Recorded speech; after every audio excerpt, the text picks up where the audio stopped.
Hey donc salut à toutes et à tous, c'est Darkoz.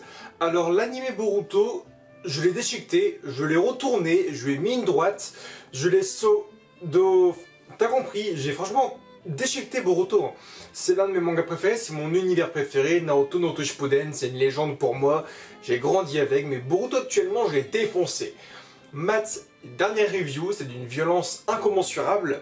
Mais là, il y a un truc à dire aujourd'hui avec cet épisode de Boruto, le dernier, c'est que j'ai rien à dire. Je n'ai rien à dire, juste à fermer ma gueule et à avouer que les scénaristes ont complètement géré. Et je ne rigole pas. Le travail de scénarisation de l'épisode est complètement choquant. Et quand je vois que Onoki est le méchant de l'arc, que le deuxième antagoniste, donc Sirku, n'est pas Kozuchi, mais le père de Kozuchi et donc le fils de Onoki, j'étais complètement en PLS. Parce que depuis le début, pour moi, c'était Kozuchi qui était en vie, qui allait affronter son grand-père à un moment donné. Pas du tout, Kozuchi est sûrement bel et bien mort. Donc on a le père de Kozuchi, qui a sûrement un lien avec la mort de son petit-fils, Onoki qui se retourne et tout. Parce que là, il y a un truc à se mettre en tête, c'est que oui, l'épisode se termine avec Onoki qui se retourne et qui dévoile son vrai visage donc de méchant. Mais ça veut dire aussi que si Onoki agit avec le Sirku, c'est-à-dire que Onoki s'est lui-même retourné contre Kurotsuchi. Donc Onoki a attaqué sa propre petite fille. Et donc c'est une sorte de traîtrise entre Tsuchikage. L'ancien Tsuchikage a mené une traîtrise contre la nouvelle Tsuchikage. Et oui, c'est une sorte de révolution à Iwa. Et cette fin est juste fabuleuse. Les OST sont hyper bonnes, les dessins sont hyper fous, mais vraiment je n'abuse pas, j'extrapole rien du tout. Konohamaru qui rentre dans le bureau et tout, tu sens la hiérarchie avec Shikamaru qui fait par contre qui t'a dit de rentrer, dégage de là. Et ça il fait mais depuis quand t'es porte toi? Genre ils parlent tous mal à Konohamaru il reste sur ses pieds, il fait non. Il fait amenez-moi à Iwa, laissez-moi aller à Iwa, laissez-moi ramener mes élèves. Ce sont mes élèves, c'est mes gosses quoi.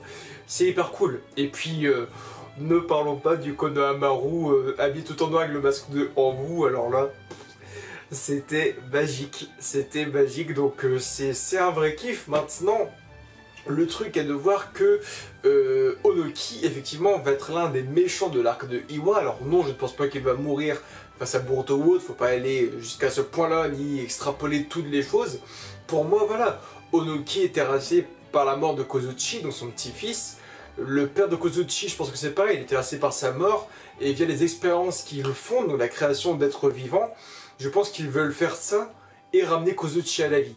Je pense que c'est ça, le fait que Sirku demande à voir Mitsuki, qu'ils aient des informations sur ce que fait Orochimaru, ils savent qu'Orochimaru fait des expérimentations parfaites, entre guillemets, qu'ils peuvent créer la vie, reproduire un être humain, etc., quasiment à la perfection. Pour moi, oui, Sirku étant le père de Kozuchi, Onoki étant le grand-père de Kozuchi, je pense qu'ils veulent une chose, c'est juste enquêter là-dessus, s'entraîner et ramener à la vie leur petit-fils et leur enfant disparu. Pour moi, c'est juste ça.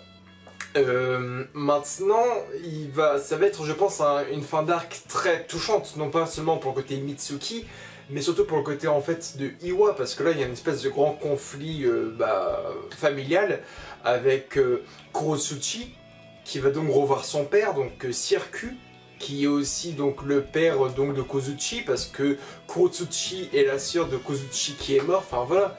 Et sans oublier Onoki qui est là, qui a fait une traîtrise envers sa propre petite fille. Donc même si c'est indirectement, c'est pas lui qui a été l'attaqué ni rien, mais via l'alliance qu'il a avec Sirku, oui, Onoki a trahi sa propre petite fille. Et donc c'est une sorte, oui, de Tsuchikage qui se retourne contre un autre Tsuchikage. Et putain, c'est quasiment du jamais vu. Je me rappelle moi de Orochimaru Kage, entre guillemets, qui attaquait Hiruzen, voilà.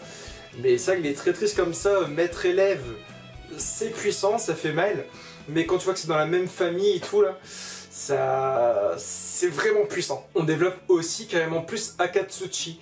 Akatsuchi, c'était donc en fait le bras droit de Onoki, de Kurotsuchi, plus ou moins pendant la guerre ninja, le grand là qui protégeait Onoki, qui faisait les golems de roche.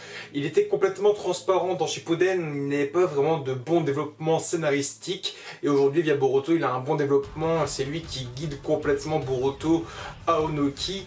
Et je pense que d'ailleurs Akatsuchi, si je ne me trompe pas au niveau de son nom, hein, serait l'une des personnes qui pourrait réveiller un peu Onoki de la folie dans laquelle il est actuellement. On voit aussi qu'Onoki n'est pas forcément mauvais parce que lorsque Onoki voit Boruto, il fait bon bah venez chez moi, il dit à Akatsuchi accueille-les comme il se doit, nourris-les, loge-les, donne-leur tout ce qu'ils veulent et tout, c'est moi qui leur ai dit de venir là. Et quand on voit que Boruto commence à parler en fait d'une organisation dans Iwa, il fait bon bah partez de Iwa, Akatsuchi met-les à la porte de Iwa, ramène-les à Konoha et tout. Donc on voit qu'Onoki veut quand même les protéger de l'organisation dans laquelle lui-même il est, tu vois. Onoki est avec Circu, mais s'il pouvait ne pas l'être, il ne le serait pas. C'est ça qui est cool aussi, c'est qu'il y a une sorte de deuxième lecture, on voit qu'Onoki va dans un sens actuellement qui n'est pas le sens qu'il veut. Et ça se voit, Onoki c'est toujours un mec qui a lutté contre le mal, là il est avec le mal, mais c'est aussi pour une sorte de, pour moi, de résurrection de son petit-fils décédé.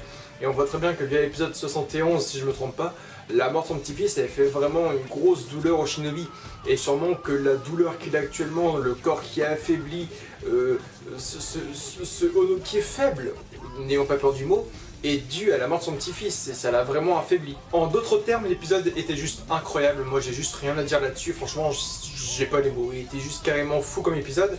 Votre avis à vous en commentaire pour l'épisode donc de Boruto, je vous aime fort, rendez-vous dimanche prochain pour le nouvel épisode de Boruto, je vous dis Jana et bye tout le monde.